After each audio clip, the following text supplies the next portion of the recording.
جی السلام علیکم ناظرین، میں ہوں آپ کا میزبان ملک غزن فراوان اپنے پروگرام صدائے لاہور کے ساتھ۔ ناظرین، آج میں نے اپنے شو میں دعوت دی ہے سید ناصر نقوی صاحب، بہت سینئر صحافی ہیں، صحافیوں کے بھی استاد ہیں، میں تو ان کو استاد ہی مانتا ہوں، اور بیورو چیف ہیں پبلک نیوز کے۔ آج ہم ان سے بات کریں گے ملکی اور غیر ملکی سیاست پہ، انٹرنیشنل سیاست میں کیا ہونے جا رہا ہے، پی ڈی ایم کیا کر رہی ہے، امریکہ میں جو تبدیلی آ رہی ہے اس کے اثرات کہاں تک جائیں گے۔ تو ناصر نقوی صاحب، بہت شکریہ پروگرام میں آنے کا۔ سب سے پہلے میرا سوال ہے کہ جی ملک کے جو سیاسی صورتحال ہے، حکومت کو تقریباً 3 سال ہو گئے ہیں، کیا کہتے ہیں حکومت کی کارکردگی کے حوالے سے؟ دیکھیں غضنفر صاحب، سب سے پہلے تو آپ کو اور آپ کے چینل کا شکریہ کہ آپ نے مجھے یاد کیا۔ گفتگو یہی کی جا سکتی ہے کہ موجودہ سیاسی حالات 3 سال ہونے کو ہیں، ابھی پورے نہیں ہوئے، لیکن گڈ گورننس کہیں نظر نہیں آ رہی۔ ٹھیک ہے، اور جو تبدیلی سرکار نے جو کچھ وعدے کیے تھے قوم سے، وہ پورے نہیں ہو سکے۔ ٹھیک ہے، یہی وجوہات ہے کہ جو پی ڈی ایم سامنے سرگرم ہوا ہے اور پی ڈی ایم کو موقع مل رہا ہے۔ اب یہ کرونا کے آڑ میں چھپنا چاہتے ہیں، کرونا کی بات کر رہے ہیں کہ کرونا سے بیماریاں پھیل رہی ہیں، لیکن الحمدللہ ہمارے ملک میں اللہ تعالیٰ نے کوئی کرم کیا۔ ہمارے یہاں وہ کرونا اس انداز میں نہیں ہے جس طرح ترقی یافتہ ممالک میں ہے یا آپ کے ہمسائے میں بھارت میں جس طرح کرونا ہے، اس طرح نہیں ہے۔ ہم لوگ سمجھدار قوم ہیں اور سمجھداری کے تقاضوں کے مطابق ایس او پیز پر عمل بھی کیے، اور کچھ اللہ نے کرم بھی کیا۔ جہاں ہم نے نہیں کیا، ہماری کوتاہی تھی، ہماری غلطی تھی، وہاں اللہ نے کرم کر دیا، وہ حادثات نہیں ہوئے جو دنیا بھر میں ہو رہے ہیں۔ تو اب موجودہ جو سیاسی پی ڈی ایم جو جلسے کر رہا ہے، اس نے دیکھیں انہوں نے باقاعدہ چیلنج کر کے ان کو جلسے کیے، انہیں کہیں اجازت نہیں دی، یہ لاہور کی بھی اجازت نہیں دیں گے، خود سے اجازت نہیں دیں گے۔ لیکن پی ڈی ایم جو ہے سرگرم ہے اور متحدہ اپوزیشن اپنا کام کر رہی ہے، اصولی طور پہ انہیں کرنا بھی چاہیے، اس لیے اپوزیشن کا کام ہی یہی ہے۔ میں یہ پوچھنا چاہ رہا ہوں، کہا جا رہا ہے کہ جی جلسوں سے، جلوسوں سے حکومتیں نہیں جاتی ہیں، تو پھر اچھا، یہ شیخ رشید صاحب مجھے لگ رہا ہے کہ ایک فارمولہ دے رہے ہیں کہ جی یہ بھی چونکہ سارے کمٹمنٹ کے ساتھ کام ہوتے ہیں، ڈیوٹیفل ہوتے ہیں لوگ، یہ لوگ تو اپنی اپنی ڈیوٹیاں کر رہے ہیں، یا پی ڈی ایم کو مشورہ دے رہے ہیں کہ جلسوں سے حکومتیں نہیں جاتی۔ آپ نے ماضی میں دیکھا، ہم نے برس لوگوں کے جلسے کور کیے ہیں، تو اسی طرح مومنٹم بنتا ہے۔ آپ کیا سمجھتے ہیں کہ وہ عمران خان کے کنٹینر پہ کھڑے ہونے کے اور جلسے کے بعد ان کو اقتدار مل گیا؟ نہیں، معاملات اور ہوتے ہیں، اسٹیبلشمنٹ جو ہے، نہیں موب بھی کوئی اتنا نہیں تھا، وہاں بھی تو اپنا جز وقتی اجلاس ہو رہے تھے، کوئی اتنا بڑے وہ نہیں تھے جو آپ کی یہ اپوزیشن پارٹیاں یا ماضی میں جو جلسے ہوتے رہے وہ جلسے یہ نہیں کر سکے۔ ٹھیک ہے، ایک جلسہ کیا ہے، نوجوان نسل ان کے ساتھ تھی، لوگ تبدیلی چاہتے تھے، لوگوں نے ان کا ساتھ دیا، لیکن انہیں نے ان کو مایوس کیا ہے، اور اسی وجہ سے اپوزیشن جو ہے چڑھ چڑھ کے آ رہی ہے۔ یہ اجازت مت دیں، جلسوں سے حکومت نہیں جاتی، نہ جائے، لیکن اس کے بیک گراؤنڈ پہ بھی کام ہو رہا ہوتا ہے نا، پس پردہ بھی بہت سی چیزیں چل رہی ہوتی ہیں، ملاقاتیں چل رہی ہوتی ہیں، باتیں چل رہی ہوتی ہیں، منصوبہ بندی ہو رہی ہوتی ہے، ان کو ہلایا جا رہا ہوتا ہے کہ دیکھو تمہارے سامنے کیا ہو رہا ہے، تمہیں ہم نے چانس دیا اور تم آئے ہو، تم نے کیا کیا؟ عوام بے روزگاری سے تنگ ہے، عوام مہنگائی سے تنگ ہے، کون سا مسئلہ جو حل ہو گیا؟ اچھا نقص صاحب، میں پوچھنا یہ چاہ رہا ہوں کہ پی ڈی ایم میں مولانا فضل الرحمان ایک کردار ہے، آئے روز خبریں آتی ہیں، آج نون لیگ کا موقف ہو گیا ہے اور ہو گیا ہے، پی ڈی ایم کا اور مولانا فضل الرحمان کا اور ہو گیا ہے، یہ تو جماعتیں آپس میں مخلص نہیں۔ دیکھیں بالکل ہم بھی یہی کرتے ہیں، تنقید یہی کرتے ہیں کہ ان سب کی رائے الگ الگ ہے، لیکن ایک حقیقت ہے جو سیاست کا بنیاد ہے، وہ یہ ہے کہ کوئی رائے حتمی نہیں ہوتی۔ ٹھیک ہے، تمام پارٹیوں کے اپنے اپنے منشور ہیں، یہ مختلف منشور کی پارٹی ہیں، لیکن اس وقت جو ہے 1 پوائنٹ ایجنڈا ہے ان کا کہ حکومت جو ہے وہ ناکام ہوئی ہے، حکومت کو ہم نے فارغ کرنا ہے، اس کے بعد پھر دیکھیے گا آپ یہ ٹکڑیوں میں بٹ کے الیکشن لڑ رہے ہوں گے، لیکن مقصد اس وقت جو ہے 1 پوائنٹ ایجنڈا ہے۔ پیپلز پارٹی کا انداز اور ہے، مولانا کا انداز اور ہے، لیکن مولانا تو الحمدللہ وہ سیاستدان ہیں جنہوں نے ہر حکومت کے، ہر سیاسی پارٹی کے ساتھ اتحاد کر کے اقتدار میں حصہ لیا ہے۔ واحد پارٹی ہے جہاں ان کو اقتدار میں حصہ نہیں ملا۔ لیکن اگر آپ صرف یہ کہیں کہ مولانا چونکہ الیکشن ہار گئے اور اس اقتدار میں حصہ نہیں ملا اس لیے نہیں، دیکھیں ان کے پاس ایک طاقت ہے، چاہے آپ اس کو مدرسے کو کہیں، چاہے آپ نوجوانوں کو کہیں، چاہے آپ مذہبی طاقت کہیں، ان کے پاس ایک ہے طاقت، اور انہیں کر کے بھی دکھایا، اکیلے بھی کر کے۔ اب جب یہ اکٹھے ہوئے ہیں تو حکومت کو سوچنا چاہیے۔ آج دیکھیں نا، شہباز شریف پیرول پہ آئے ہیں، حکومت مخالف ہیں، اپوزیشن لیڈر ہیں، وہ کیا کہہ رہے ہیں؟ کہہ رہے ہیں قومی سلامتی کے حوالے سے ہمیں مشترکہ سی نیشنل کنسنسس جو ہے وہ بنانے چاہیے۔ کس کے ساتھ؟ وہ کیا اپنی پارٹی کو کہہ رہے ہیں؟ وہ حکومت کو کہہ رہے ہیں کیا ہمارے ساتھ بیٹھو، یعنی وہ مصلحت پسندانہ رویے اختیار کر کے آگے چلنا چاہتے ہیں۔ تو اس کا مطلب یہی ہے، ایک یہ کہے گا، ایک دوسری جانب سے ظہور ہوگا۔ اب شیخ رشید صاحب فرما رہے ہیں کہ جلسوں اس میں نہیں جائے گا، اس کا کیا مطلب ہے؟ کہ ابھی سے وہ مار دھاڑ شروع کر دیں، اسی سے وہ جلاؤ گراؤ شروع کر دیں، اسی سے وہ جا کے اب دھرنا دینا شروع کر دیں، تاکہ اگلے 2 سال جو ہے وہ اسی طرح ہی اسی طرح گزر جائیں گے۔ اچھا نقوی صاحب، آپ مریم نواز کی اور آصفہ بھٹو کی جو مطلب انٹری ہے اس کو کیسے دیکھ رہے ہیں آپ؟ دیکھیں، پیپلز پارٹی نے بڑی چالاکی سے اور بڑی مطلب دانشوری سے ایک اچھے موقع پہ آصفہ کو متعارف کرا دیا۔ ٹھیک ہے، دیکھ خاندان سیاسی ہے ان کا، ٹھیک ہے، اور مصالحت کے بادشاہ ہیں جناب زرداری صاحب، اور مفاہمت کے بادشاہ ہیں وہ، بالکل ایسے، اور انہوں نے اپنے 5 سال جس انداز میں گزارے تھے، ان کو پہلے سال ہی کہا گیا تھا کہ پاکستان پیپلز پارٹی کی حکومت نہیں چل سکے گی، لیکن انہوں نے گزارے۔ انہوں نے گورنمنٹ ملازمین کی جو تنخواہیں بڑھائی تھیں وہ پاکستان کی تاریخ میں اس طرح کسی نے نہیں بڑھائی، لہٰذا لوگوں کے دل میں نرم گوشہ ان کے بارے میں ہے۔ اس وقت پاکستان پیپلز پارٹی پورے پاکستان میں اس انداز میں آگے نہیں بڑھ رہی جس انداز میں اس کا خیال تھا یا اس کا بڑھنا چاہیے، یا اسی طرح پنجاب میں اس کا بالکل صفایا ہوا ہے، لیکن کہرا جیسے لوگ ابھی بھی کمیٹڈ ہیں ان کے ساتھ۔ آصفہ کی جو انٹری ہے جو ملتان میں، تو ملتان میں یوسف رضا گیلانی موجود ہیں، ان کا اپنا ایک اثر رسوخ ہے۔ اب آصفہ کی انٹری بڑے اچھے موقع پہ ہوئی کیونکہ بلاول بیمار تھے اور جس انداز میں تقریر کی۔ اب آصفہ ابھی طفل مکتب ہے۔ اگر آپ یہ کہیں کہ مریم سے اس کا کوئی مقابلہ نہیں ہے، اب مریم کا بھی جو یہی ہے کہ مریم بھی شہباز شریف کے مقابلے میں تو کچھ نہیں ہے، لیکن مریم کو انہوں نے اسٹیبلش تو کر دیا۔ نواز شریف کی ساری حمایت، یہ ساری ہدایت، وہ سب کو مریم کے ساتھ ہیں، وہ حمزہ کی طرف نہیں ہے۔ حالانکہ حمزہ نے قربانیاں زیادہ دی ہیں، جب پہلے یہ جلا وطن ہوئے تھے معاہدے کے تحت، تو یہیں پہ جو گروی تھا وہ حمزہ تھا، حمزہ گروی تھا۔ آج بھی اگر قید ہے تو حمزہ قید ہے۔ تو یہ اب اس وقت دیکھیں، میں ایک اور بات کہتا ہوں، میں ابھی کہتا ہوں کہیں نہ کہیں اسٹیبلشمنٹ کے دل میں بھی کوئی نرم گوشہ ان کا ہے اپوزیشن کے لیے۔ اگر نہیں ہوتا تو آپ مجھے یہ بتائیں کہ مریم اتنی بڑی لیڈر ہیں کہ وہ صرف ضمانت پہ رہے ہیں، اور جو بول رہی ہیں اس کا مطلب یہ ہے ان کے پاس بھی ایک گروپ ہے کہ کی حمایت حاصل ہے، لہٰذا حکومت کو کسی غلط فہمی میں نہیں رہنا چاہیے، عوامی مسائل کو حل کرنے کی کوشش کرنی چاہیے تاکہ عوام ان کے ساتھ ہو، ورنہ یہ 2 سال گزارنے ان کے لیے بڑے مشکل ہو جائیں گے۔ نجومی اور جتنے ستاروں کی چال والے ہیں وہ یہ کہہ رہے ہیں کہ فی الحال اس کا جو اپنے عمران خان صاحب ہیں، خان اعظم کا ستارہ جو عروج پہ ہے، اور بڑے خوش قسمت ہیں، تمام بحران جو ہے اس سے نکل جائیں گے۔ اور یہ 2 مہینے ان کے لیے مشکل ہے۔ ہم نے بلاول کو تو دیکھ لیا ہے، جلسے بھی سن لیے، باتیں بھی سن لی ساری۔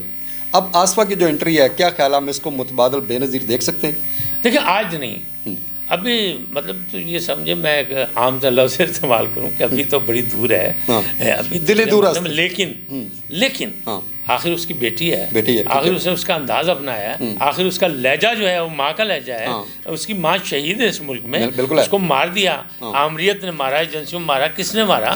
کس نے؟ غیر ملکی ایجنسیوں نے، خفیہ ایجنسیوں نے اس کے خلاف سازش کی۔ تو ہمارا لیکن اسلامی دنیا کی وہ پہلی وزیر اعظم ہے، پاکستان کی پہلی خاتون وزیر اعظم ہے، ذوالفقار علی بھٹو کی بیٹی وہ ہے۔ اب اسی حوالے سے اب یہ جب بھٹو بن کے سامنے آ رہے ہیں تو ان کے ساتھ ہمدردیاں تو ہیں۔ اچھا ذوالفقار علی بھٹو کی ہمدردی نہ بھی ہو تو بے نظیر بھٹو کی ہمدردی ہے، اس لیے کہ وہ بھی شہید ہوئی ہے، وہ بھی شہید ہے، بالکل ہے۔ تو اس لیے مستقبل جو ہے آصفہ کا اچھا ہو سکتا ہے۔ نئے الیکشن جب بھی ہوں گے، ابھی یہ نہیں ہوتے، اگر 5 سال میرے حساب میں تو 5 سال تحریک انصاف پوری کرے گی، چاہے عمران خان رہے نہ رہے۔ عمران خان جذباتی آدمی ہے، وہ جذباتی میں ہو کے اور استعفیٰ بھی دے سکتے ہیں، وہ چھوڑ بھی سکتے ہیں، وہ سارا کچھ کر سکتے ہیں۔ نقوی صاحب، میں اس پروگرام میں آپ کو کیٹیگریکلی کہہ رہا ہوں، عمران خان اقتدار نہیں چھوڑے گا۔ بھائی آپ چھڑوانے والے چھڑوا لیں گے، جنہوں دیا ہے وہی چھڑوائیں گے، میں نے آپ نے تھوڑی چھڑوانا، وہ بھی نہیں چھڑوائیں گے، نہ وہ ہماری طاقت ہے۔ لیکن میں بات کر رہا ہوں کہ وہ جذباتی آدمی ہے، وہ یہ کام تو کر سکتا ہے، لیکن میں تو کہا کہ اس کے ستارے عروج پہ ہے، وہ جا نہیں رہا ابھی، 5 سال تحریک انصاف بھی کرے گی، اس کے بعد کے الیکشن میں آصفہ نظر آئے گی آپ کو۔ اچھا نقوی صاحب، اب آتے ہیں اسحاق ڈار کا انٹرویو جو انہوں نے BBC کو دیا۔ پاکستان کے سوشل میڈیا پہ اور میڈیا پہ تو بڑی دے لہریں ہو رہی ہے، آپ کیا کہتے ہیں اسحاق ڈار کا جو انٹرویو؟ انہوں نے اداروں پہ حملے کیے، پاکستان کے جو سسٹم ہے اس پہ اٹیک کیا، نیب کو انہوں نے کہا کہ وہ تو بندے مار رہے ہیں۔ دیکھیں ہمارے افسوسناک بات یہی ہے کہ ہمارے جتنے بھی صاحب اقتدار ہوتے ہیں وہ پہلے تو وہ اسٹیبلشمنٹ سے مل ملا کے اقتدار حاصل کرنے کی کوشش کرتے ہیں۔ اسحاق ڈار صاحب کون سے بہت بڑے سیاستدان ہیں یا ان کا خاندان کوئی سیاسی ہے کہ انہوں نے بڑی قربانیاں دی ہیں، وہ آئے ہیں، وہ بھرے میلے میں آئے تھے نواز شریف کے ساتھ، وہ کوئی ان کا سیاسی بیک گراؤنڈ نہیں ہے، چیمبر آف کامرس کے پریزیڈنٹ تھے، تو ہمارے یہ جگہ جگہ قدم قدم پہ آپ کو چیمبر آف کامرس کے صدر ملیں گے، ہر سال ہمارے ساتھ اٹھتے بیٹھتے ہیں، ہر سال بدل جاتے ہیں، اور اچھی طریقے جمہوری طریقے سے بدل جاتے ہیں۔ اب وہ اتنے بڑے لائق کہاں سے ہو گئے جس انداز میں وہ یہاں کام کرتے رہے نواز شریف کے دور میں؟ اب دال تو گر چکی ہے، اب کھسیانی بلی کھمبا نوچ رہی ہے. اب وہ جب یہ لوگ مخالف ہوتے، چاہے نواز شریف صاحب ہو، چاہے ان کی رجیم ہو، چاہے ان کے بندے ہوں، جب وہ اقتدار میں نہیں ہوتے تو وہ اداروں پہ حملہ کرتے ہیں. اور افسوسناک یہ ہے کہ ہمارے یہاں کسی بھی پارٹی، چاہے پیپلز پارٹی ہو، وہ ہو یا یہ ہو، کسی بھی پارٹی نے قومی اداروں کو مضبوط نہیں کیا، استحکام نہیں دیا، مستحکم نہیں کیا، ان کے مسائل حل نہیں کیے. وہاں جو خرابی ہیں، مثال کے طور پہ دونوں پارٹیاں کہتی ہیں نیب میں خرابی ہیں. بالکل صحیح. تو نیب کے لیے مجھے بتائیں ان لوگوں نے کون سے قانون بنائے، کیا کیا؟ اچھا، موجودہ حکومت نے کیا کیا؟ موجودہ حکومت نے پہلے پکڑ دکڑ جکڑ سب کچھ کر کے ان کو دبایا، سب کچھ کیا. اس کے بعد نیب پہ ایک دم سے جو ایک سلسلہ ہوا کہ ان کو نہیں کرنا، تاجروں کو نہیں کرنا، فلانے کو نہیں کرنا، یہ کنڈیشن لگا دی. پھر اس کو تبدیل کرنے لگے، پھر اس میں آگے صدارتی آرڈیننس آ گیا. پھر اگر ان کی بھی نیت صحیح ہوتی تو صدارتی آرڈیننس کو جا کے فلور پہ لے جا کے فلوٹ کرتے، اس کو قانون بناتے. تو سیریس یہ بھی نہیں ہے، کیونکہ انہیں بھی پتا کہ کل نیب کو ہم آ جائیں گے تو پھر نیب کو مضبوط نہیں کرنا. اگر نیب کو مضبوط کر دیں تو پھر ادارے، دیکھیں قومی ادارے جو ہوتے ہیں وہ میرے آپ کی وجہ سے نہیں ہوتے، قوموں کی وجہ سے ہوتے ہیں. ادارے جو ہے پارلیمنٹ کس لیے ہوتی ہے؟ پارلیمنٹ سے بنتے ہیں، ان کو پارلیمنٹ شیلٹر دیتی ہے اور پھر وہ کارروائی کرتے ہیں. ادارہ پیپلز پارٹی کی حکومت میں ہو، ادارہ نواز شریف کی حکومت میں ہو، ادارہ ان کی حکومت میں ہو، ادارہ آزاد ہونا چاہیے، چاہے وہ الیکشن کمیشن ہو چاہے دوسرے. جب قومی ادارے آزاد ہوں گے پھر وہ آزادی سے احتساب کر سکے. نہ احتساب ہو سکا 3 سال میں تو نہ کسی اور کا. آپ بتائیں کیا ہوا؟ نقوی صاحب، آپ نواز شریف کی سیاست کو کیسے دیکھ رہے ہیں؟ وہ ملک کے اداروں پہ اٹیک کر رہے ہیں، فوجی جرنیلوں کے نام لے رہے ہیں. دیکھیں یہ کیا طرز سیاست ہے؟ کوئی بات نہیں ہے. دیکھیں انہی کی گود میں بیٹھ کے یہ پروان چڑھے. ضیاء الحق صاحب نے ان کو انٹروڈیوس کرایا، ان کے دور میں یہ آئے. ان کا بھی خاندان کوئی سیاسی نہیں ہے، سارے پہلا خاندان میں جو سیاست کی تو نواز شریف سے شروع ہوئی، اور وہ بھی تاجر ہیں. میں کہا کرتا ہوں اکثر کہ ابن خلدون نے کہا تھا کہ اس قوم کی بدقسمتی ہے کہ اگر کوئی تاجر اس کا سربراہ بن جائے، اس کا رہنما بن جائے، کیوں؟ وہ نفع نقصان سوچے گا. اب نواز شریف صاحب نے بھی دیکھیں، اگر آپ غور کریں تو نفع نقصان کے سودے کی کاروبار کرتے ہیں، کاروبار انہیں کیا، سیاست کو انہیں کاروبار بنا دیا، بلکہ دوسروں کے لیے مشکل کر دیا. آج غریب آدمی جو ہے الیکشن لڑنا سوچ بھی نہیں سکتا، وہ کاروباری بن گیا. تو نواز شریف صاحب جو کاروباری آدمی ہیں، جب تک وہ اقتدار سے باہر رہیں گے وہ اداروں کو اسی طرح جو ہے ان پہ گولہ باری کرتے رہیں گے، اور جہاں اقتدار کے آنے کے چانس بنیں گے یا ان کی پارٹی کے آنے کے چانس بنیں گے ان کی آواز خاموش ہو جائے گی. کیوں؟ مطلب پرست ہوتا ہے نا کاروبار نفع چاہتا ہے، نقصان کا عادی نہیں ہوتا ہے جو تاجر ہوتا ہے. تو تاجر صاحب جو ہیں وہ اپنے کر رہے ہیں. میں تو نہیں سمجھتا، انہوں نے بہت کچھ کر لیا، بہت گل کھلا لیا، اور کتنے خوش قسمت ہیں کہ اس ملک میں 3 بار وزیر اعظم بنے. بالکل ایسے آپ یہ سوچیں. بالکل اتنے بڑے سیاستدان نہیں ہیں جتنا بڑا انہیں چانس ملا جس انداز میں جو گھپلے جو فیس کرنا چاہیے. بی بی سی کے اینکر کی بات پھر دہرانا چاہ رہا ہوں. انہوں نے سوال کیا اسحاق ڈار سے کہ آپ 3 سال سے لنڈن میں ہیں، آپ پاکستان واپس کیوں نہیں جا رہے؟ انہوں نے کہا جی میں بیماری کا علاج کروا رہا ہوں. تو نواز شریف بھی علاج کروا رہا ہے. کیا خیال ہے، کہاں تک صداقت ہے یہ ساری؟ دیکھیں ہم تو بڑے لوگوں کو یہی ہوتا ہے کہ یہاں اگر پاکستان میں ہی پکڑے جائیں نا وہ، اور پاکستان میں بھی موجود ہوں تو وہ فوری طور پر کوششیں کر کے کسی ہاسپٹل میں داخل ہو جاتے ہیں. ہاں جیسے جیل میں ہوتا ہے کہ کلاس لے لیں، وہاں سے نکل کے تو ہسپتال چلے جائیں. یہ اسی طرح یہاں سے نکل کے لندن چلے گئے. لندن میں پہلے بھی سازشیں ہوتی رہی ہیں، ہمیشہ لندن پاکستانی سیاست ہوتی ہے. وہاں سیاست وہ کر رہے ہیں، بیٹھے آرام سے بیٹھے، انہیں پتہ ہے مجھے کوئی کیوں کہ وہاں جا کے ان لوگوں کی انویسٹمنٹیں ہیں. اور جب اس حکومت کے لیے یہ زر مبادلہ یہاں سے پیسے لے کے گئے ہیں، انویسٹ کیے ہوئے ہیں، تو حکومت کے اپنے قانون ہیں، وہ آنے بھی نہیں دیں گے. نہ یہ حکومت لا سکتی ان لوگوں کو. تو ظاہر ہے وہ اپنے جس بہانے سے مرضی بیٹھے ہیں. نواز شریف بھی بیٹھے ہیں، نواز شریف بیمار ہیں. اس عمر میں بیماریاں ہوتی ہیں.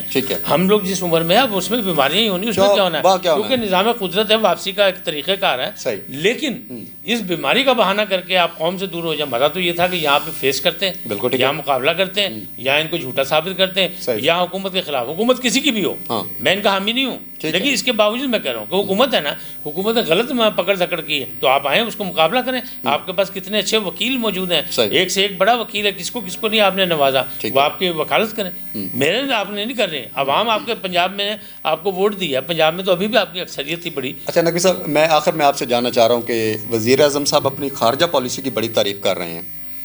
اب امریکہ میں تبدیلی آ گئی ہے، جو بائیڈن صدر بنے گے. وزیر اعظم صاحب ہمارے آپ کے حافظے بہت قریب بڑے کمزور ہیں، اور بحیثیت انسان ہم لوگ کمزور چیزیں ہیں، کمزوری کا ہے، ہماری جو ہے بھول غلطیوں کا پتلا ہے.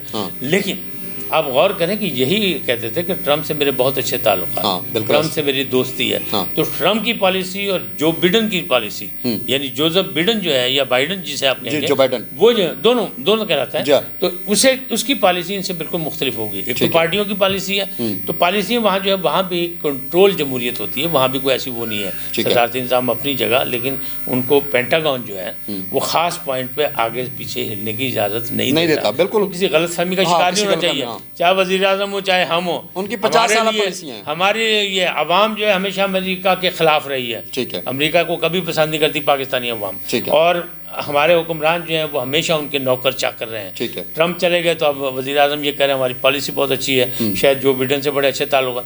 جو بائیڈن کی اپنی پالیسی ہوگی، جو بائیڈن کی اپنی پارٹی کا منشور ہوگا، جو بائیڈن کو ہدایات ہوں گی پینٹاگون سے اور CIA سے، پھر کسی غلط فہمی میں نہیں رہنا چاہیے کہ آپ یہ جو مشرق وسطیٰ میں جس انداز میں کھیلنے کی کوشش کر رہے ہیں یا ایران میں جو کچھ ہوا ہے یہ کیا ہے. یہ ٹرمپ صاحب اپنے سارے پتے جو استعمال کرنا چاہتے ہیں اس عبوری دور میں، حالانکہ ان کو حق نہیں ہے، لیکن وہ کر رہے ہیں، بنتا نہیں ان کا، لیکن وہ کر رہے ہیں صرف اس لیے کر رہے ہیں. دو چیزیں ہیں، ایک تو دنیا کو دکھا رہے ہیں کہ میں بڑا طاقتور تھا، امریکہ بڑا طاقتور ہے، جو مرضی کہ جس کو مرضی مار دے. دوسری چیز کیا، جو بائیڈن کو دکھا رہے ہیں تیرے لیے میں ایسی مشکلات پیدا کروں گا کہ تو یاد کرے گا، تو آنے والا وقت اس کے لیے بھی مشکل ہو جائے گا. اچھا نقوی صاحب، آخر میں یہ بتائیے گا کہ اسرائیل کو تسلیم کرنے کے حوالے سے بڑا شور ہے دنیا میں، کیا خیال ہے کہ اسرائیل کو تسلیم کیا جانا چاہیے؟ امریکہ چاہتا ہے اور اس کا سہولت کار جو ہے وہ سعودی عرب ہے. ٹھیک ہے، سعودی عرب نے ابھی تسلیم نہیں کیا. سعودی عرب بڑی باتیں کرتا ہے، لیکن ہم لوگ بڑی بدقسمتی ہے کہ ہم لوگ تضاد بیانی سے کام لیتے ہیں فلسطین کے حوالے سے،